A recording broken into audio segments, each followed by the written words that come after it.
All right, good morning again. So today I want to start out with a little game, if that's okay. All right, you guys like games, right? Yeah, good. So what do these three things have in common? And first up, take your time. We're patient, gentle, angry, and patient people. Well, I can start saying them. There's no. There's, careful what you wish for. Stars. Okay, stars and galaxies. Okay, that's the first thing. Okay, what is stars and galaxies? This is a deep field image from the James Webb Telescope, by the way. Minerals. Okay, different kinds of minerals. And third, living organisms. Okay.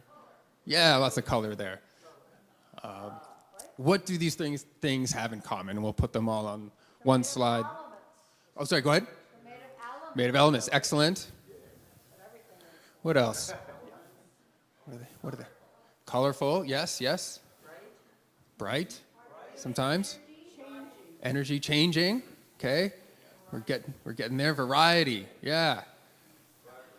What are they? Labyrinth? Vibrant. Oh, yes, absolutely. Yes, all of those things are absolutely true.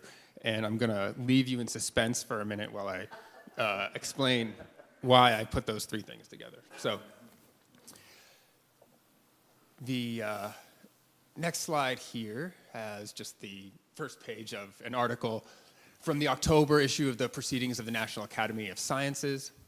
Caused a bit of excitement on a behavioral psychology email list that I'm on. And the authors state, if I can turn my own page here, physical laws such as the laws of motion, gravity, electromagnetism, and thermodynamics codify the general behavior of varied macroscopic natural processes across space and time. Does that make sense? Macroscopic, like not microscopic. Things get weird when you get down to the quantum levels, so we're not talking about that. But big things, they obey these natural laws, and we propose that an additional, hitherto unarticulated law is required to characterize familiar macroscopic phenomena of our complex, evolving universe. It's kind of cool, isn't it? And accordingly, we propose a law of increasing functional information. The functional information of a system will increase. In other words, the system will evolve if many different configurations of the system undergo selection for one or more functions. In other words, a law of evolution. How cool is that? I don't know about you, but it's not every day that I hear about a new law of the universe. So let's take a look back and look at how these things are all part of evolution. They're all systems made up of smaller units that can combine in many different ways, whether we're talking about atoms combining into making up the elements within stars creating more massive elements. Minerals, combinations of these elements in crystalline structures. And then they all have, and then living organisms, of course, DNA, different combinations of proteins, right? All of these things, different configurations enhance the functioning of these systems. They persist, they have resilience, creativity. These are paraphrases, by the way. They did use more technical language in there. But those things will tend to allow that system to continue. Isn't that amazing? But what is it that would also appeal to behavioral psychology nerds? As you can guess, most of the time we're talking about human behavior and its context, not so much about stars and minerals and animals. But there's one section later in the evolution paper that just touches on why psychologists get excited about that topic. The authors say, there exist selection pressures favoring systems that can open-endedly invent new functions, selection pressures for novelty generation. This is what I paraphrased as creativity. We don't really talk about creativity when it comes to stars and minerals. It's safer to say novelty generation, but you get the idea, and they continue. The rise of art, literature, music, games, and technology in human culture may be reflections of our inherent desire to experiment with our world, to discover new ways of thinking, being, and communing with one another. They're talking about cultural evolution, the evolution of our ideas, behaviors, our social structures, and they go on. Although it may be argued that human-like innovation has negative adaptive value as evinced by flirtations with self-inflicted collapse. It's never good to start a sentence by saying, we keep almost destroying ourselves, but so far, our evolutionary success as a species may be attributed in large part to our curiosity. When success is in quotes, it doesn't necessarily feel like a compliment, does it? But again, they continue. Perhaps it will be humanity's ability to learn, invent, and adopt new collective modes of being that will lead to its long-term persistence as a planetary phenomenon. Well, that's a relief, isn't it? Yeah, maybe. The authors open up this huge topic with massive implications, and then they conclude, however, in the light of these conditions, we suspect that the general principles of selection and function discussed here may also apply to the evolution of symbolic and social systems, but more detailed speculation is beyond the scope of the present paper. In other words, this all may determine the fate of our very existence, but we digress. They dangle this huge topic and then they put it back in the box. Why? Why do they do that? After all, it isn't that hard to recognize human ideas, behaviors, and social structures as evolutionary processes. Human cultures and societies are made up of smaller units that recombine in many configurations. They're selected for any variety of functions, and the more functional configurations tend to persist and replicate over time. So why don't these authors want to dive too far into this important topic? Well, they might have a good reason. The history of applying evolutionary ideas to human culture doesn't have the best reputation for accurate or objective scholarship.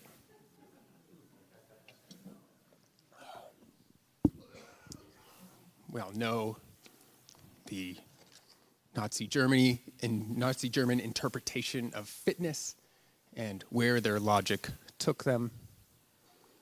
Even after World War II and the Holocaust, subtler forms of racial supremacy continued to persist and seep into supposedly scientific theories, including those that might be relevant to cultural evolution. In a widely cited essay, Garrett Hardin coined the phrase, "the tragedy of the commons," for what he saw as the inevitable overuse of shared finite resources by an ever-expanding population. The only solutions he could see were the Cold War options of market privatization or rigid government intervention.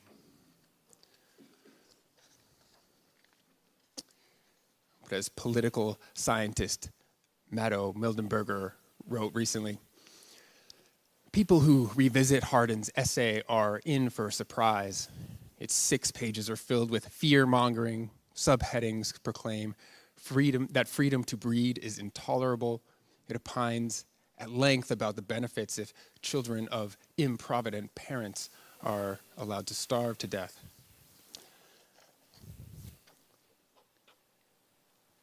A few paragraphs later, Hardin writes, if we love the truth, we must openly deny the validity of the Universal Declaration of Human Rights. And he's speaking specifically about the right to freely make reproductive decisions. Note 2, the title of Mildenberger's response to Hardin's essay. The real tragedy was not the commons, but the fact that the noble idea of the commons had come to be regarded as a tragedy and used to justify the dehumanization of those deemed less worthy. And yet, even if the tragedy of the commons is more about superiority than science, don't we see enough examples of dysfunction to be skeptical about the applicability of the law of increasing functional information when it comes to culture, human culture?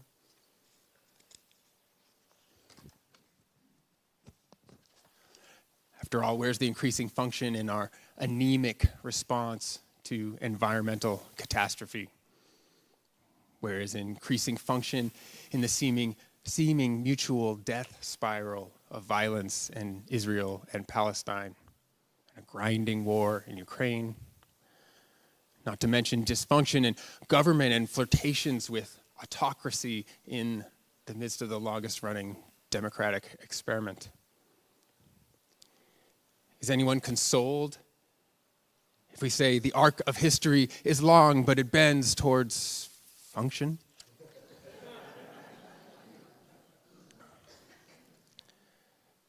A few weeks ago, I talked about how I found my effort to avoid the news was getting in the way of my values. But then it can and often does go the other way, right? We can get oversaturated with contemplating the problems of the world and feel frozen with despair and anger, which some of you mentioned, and which also can be unhelpful. I don't know about you, but it often seems like to get back to hope, I at least have to put down the problems of the world for a minute. Refocus on where I can make a difference, where I can move towards increased functioning now. For me, I'm fortunate enough to work in settings that help me reconnect with hope. My clients remind me that however difficult and faltering the process, we humans do tend to learn and grow over time. A little harder to see when I'm looking at myself, but I have to deal with myself more than once a week. And I'll say that working with all of you gives me hope. I experience this often, but especially a few weeks ago when we came together in a spirit of mindfulness to look at the mix of emotions that the news about Israel and Gaza was bringing up for us. We acknowledged some of the ways that we can respond that at times are unhelpful. It's interesting to look back and see at that moment, some of us were finding our efforts to ignore the news unhelpful. Some of us were feeling oversaturated, stuck in anger or despair. Can go either way, right? And maybe it is for you now, one way or the other. But whatever our experience, we look together at some of our shared values. We recalled some of the ways that we want to live that we can move us and the world towards functioning in the long run. And then we started to creatively explore what new ways we could respond to the situation that were in line with our shared values. Novelty generation, in search of new patterns that increase function. For us individually, as a community, and hopefully, ultimately, the world, this is nothing new. Humans are doing it all the time. We're always evolving. We're always learning and changing. but we can be more and more consciously intentional about moving towards the ways we want to function. Again, we can do this as individuals, as communities, hopefully, ultimately, maybe globally. And to the degree that we can take action and find things that work, we can call this, as some do, conscious cultural evolution. We can consciously take part in the process that has shaped the universe and life itself. It's pretty cool to think about, right?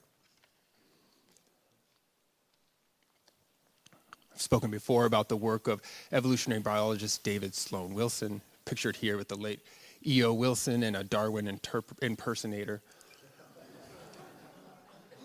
Not the best I've seen, but...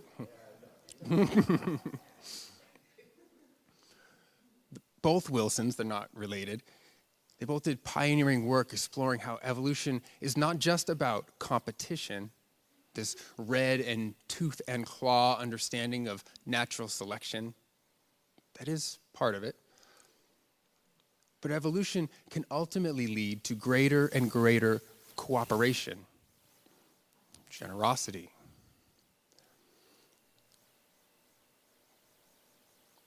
Because at the level of groups, altruism works better than selfishness. Selfishness still works in a way, but it has to be constrained for the group. As you see a quote from David Sloan Wilson, a group of cooperators can robustly outcompete a group whose members cannot cohere. E.O. Wilson famously looked at the extremely successful cooperative behavior seen in ants, who, like humans, inhabit the whole planet. And when it comes to humans, there's other evidence that cooperation works. I've also spoken before about the person who would demonstrate the truth about the commons, a woman who was willing to learn, often from the very people that Garrett Hardin didn't think could be trusted to share common pool resources and shouldn't be allowed to reproduce freely. In 2009, Elinor Ostrom won the Nobel Prize in Economics for her work demonstrating that groups of people throughout the world regularly find ways to develop systems for managing commonly held resources, as long as they work together to build necessary social structures, as long as their novelty generation can find structures that can address several core design principles. They're listed there. This is a list that was adapted by her and David Sloan Wilson and modified to be applicable to a broad range of different kinds of groups. As you can see, they're quite simple. Strong group identity and sense of purpose. Fair distribution of costs and benefits. Fair and inclusive decision-making. Monitoring agreed behaviors. Graduated sanctions for misbehaviors. There also have to be avenues for fast and fair conflict resolution.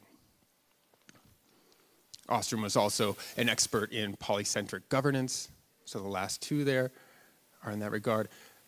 Context-specific groups should have authority to self-govern and have appropriate relations with other groups as reflected in those previous principles. It's really simple stuff, right? Maybe even common sense. But Ostrom's contribution was to demonstrate empirically that these principles are broadly functional. They show up again and again because they work. Also testifying on the side of cooperation is the journalist Robert Wright. I was recently reading his book, Non-Zero, which is basically a historical exploration of this idea of evolution that we're discussing here. Wright reviews the game theory concept of non-zero sum interactions or win-win scenarios. His whole point is that over the long run, both biological and cultural evolution favor these kinds of interactions because they are more stable, more functional than zero-sum or win-lose interactions. And both Wright and David Sloan Wilson are cautiously fascinated with the Jesuit priest and paleontologist Pierre Terre de Chardin. More than using evolution to reinforce existing social hierarchy, Chardin saw evolution through his Catholic religious lens and imagined it pointing to some divine ideal world. Wright explains, Terre de Chardin in particular stressed the evolution over the millennia of ever more vast and complex social structures. His extrapolations from this trend were prescient. Writing in the middle of the 20th century, he dwelt on telecommunications and the globalization it abets before these subjects were all the rage. And Wright notes that Marshall McLuhan was looking at Teilhard, when he came up with this idea of the global village. This concept, Wright continues, of the noosphere, the thinking envelope of the earth. Again, think in terms of telecommunications, the internet, ideas going back and forth. Teilhard even anticipated in a vague way the internet more than a decade before the invention of the microchip. Chardin saw that as the world becomes more and more connected, there is at least the potential for humanity to function more and more as a single community, a global commons, perhaps even a global organism of sorts. Neither Wright nor Wilson share Chardin's idealistic sense of the inevitability of global unity, what he called the omega point. But like the authors of the evolution paper we looked at before, they see our best hope in that direction.